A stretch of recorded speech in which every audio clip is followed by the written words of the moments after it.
પર્યુષણ મહાપર્વની પૂર્ણાહુતિ નિમિત્તે ધોરાજીમાં તપગચ્છ સંઘની નિશ્રામાં ભવ્ય શોભાયાત્રાનું આયોજન કરવામાં આવ્યું હતું, જેમાં ભગવાનને ચાંદીની પાલખીમાં બિરાજમાન કરાયા હતા।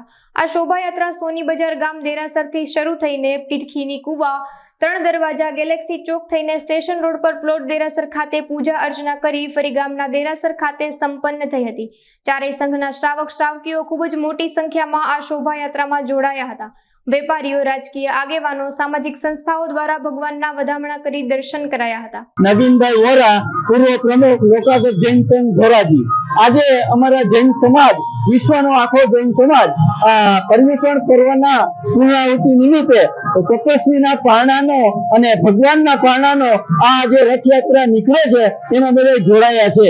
તપનું મહત્વ જૈન ધર્મમાં ઘણું છે, કારણ કે તપ આવે એટલે જપ આવે, અને જપ આવે એટલે સંયમ આવે, અને સંયમ આવે એટલે નિર્મળતા આવે, અને નિર્મળતા હોય ત્યાં પ્રભુ ઝુકડો આવે। એ ઉપરાંત આમાં મહાવીર સ્વામીના જન્મનું વાંચન થાય। મહાવીર સ્વામી ભગવાને જે ત્રણ સિદ્ધાંતો મામૂલા બતાવ્યા છે, જીવોને જીવવા દો, જીવ માત્રને જીવવાનો અધિકાર છે, અને અહિંસા પરમો ધર્મ। જો આ ત્રણ સૂત્રો આ આખું વિશ્વ અપનાવે તો આ વિશ્વમાંથી લડાઈ, ઝઘડા કોઈ પણ હેતુ બંધ થઈ જાય અને આ વિશ્વ એક સ્વર્ગ સમૂહ બને, એ આ મહામૂલો સંદેશ છે। અને આજે એ સંદેશને અનુસરીને અમે લોકો બહોળા પ્રમાણમાં આ રથયાત્રામાં જોડાયા છીએ। જય જિનેન્દ્ર, જય મહાવીર।